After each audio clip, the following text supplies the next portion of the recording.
Hello, and welcome to the Astral Brotherhood Initiation Home video. Thank you for choosing everlasting life as you begin your transition into our family. Before we begin, introductions are in order. What is the Astral Brotherhood? The Brotherhood was founded in 1935 by William Humphrey, an astrophysicist from the state of Washington, when he made a profound discovery. Yes, it is true. All of it. My findings will change the foundation of our knowledge. Believe it when I say, I, William Humphrey, have made a historic discovery. I have found a planet far beyond the orbit of Pluto, in which I have titled Silatium, the official 10th planet of our solar system. As I was peering into the cosmos with my telescope one night, this planet caught my gaze with its peculiar shine. It was unlike anything I had ever seen before. The light it had emitted was luring, if you will. I observed this celestial object all night. The longer I stared into its light, I began feeling enlightened sensations. Visions of advanced ancient civilizations flashed before my eyes. I believe this to be a sign. We are not alone, my friends. Brothers and sisters of Earth, these are our first steps in the cosmic frontier. Humphrey, bewildered and awed by this discovery, submitted his findings to multiple universities across the country, only to be shunned by his superiors. Professionals and academics across the United States, unable to see Silatium for themselves, delegitimized his findings, claiming his discoveries were brought on by psychosis.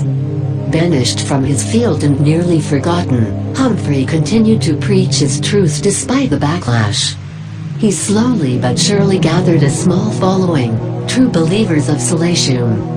It appeared only a minority could bear witness to the truth of this mysterious 10th planet, as if only a select few were chosen to see its true glory. By 1950, tens of thousands had joined what Humphrey coined the Astral Brotherhood.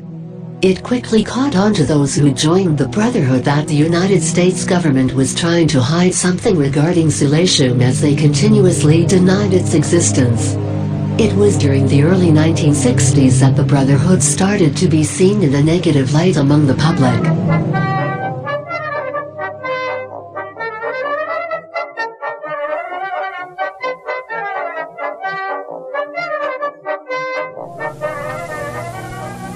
Doubters of Silatium branded us as heathens, cultists, corruptors of the public peace. It was commonplace for senators or lawmakers to take hits at the Astral Brotherhood for political gain. Following the Foxwood incident of 1964, tension was at an all-time high, something Republican candidate Alexander Scott used to his campaign's advantage. Alexander Scott, only 2 nights before Election Day, promised to crack down on the nation's cults and restore its former prosperity. Target number 1. The Astral Brotherhood. What's been happening in this world this past century is a disgrace.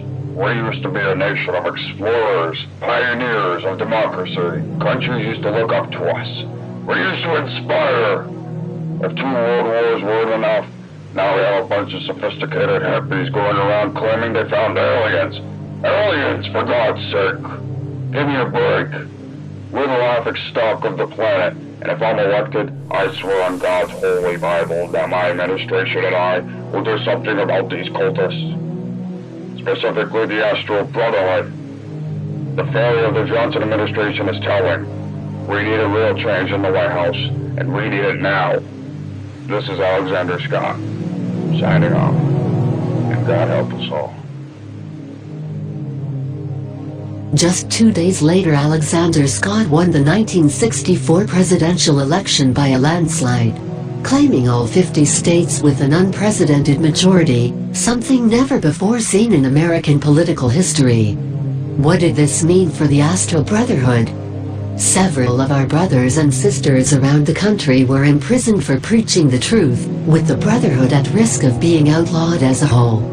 Our glorious and brave founder, William Humphrey, defended the Astral Brotherhood at the Supreme Court, claiming we had every right to exist due to our constitutional right of freedom of speech. Humphrey won the case, but at the cost of his health. Humphrey had fallen ill in his old age, and the constant threat of President Alexander Scott and his administration caused his health to deteriorate. In his final years, Humphrey and the Brotherhood amassed a small fortune to fund more technological equipment that could help them study silicium. With their new telescopes and scanning equipment, they saw in their findings that silicium had thick polar ice caps and an icy surface. Further studying revealed that at one point, in its ancient history, silicium had just been like the planet Earth, teeming with life. But how was this possible so far away from the Sun? The Astral Brotherhood scanned both the Earth and silicium and found a striking parallel. During the Cretaceous, Paleogene extinction event, debris and shockwaves caused by the impact on Earth radiated to silicium, which, at the time, was no further than the planet of Mars. Once impacted by the shockwave, silicium was thrown off its elliptical orbit around the Sun and shot out into the depths of outer space. How could life possibly exist then in the frozen wastelands of the solar system? While initially discouraged by this, our great leader William Humphrey implored the Brotherhood not to worry.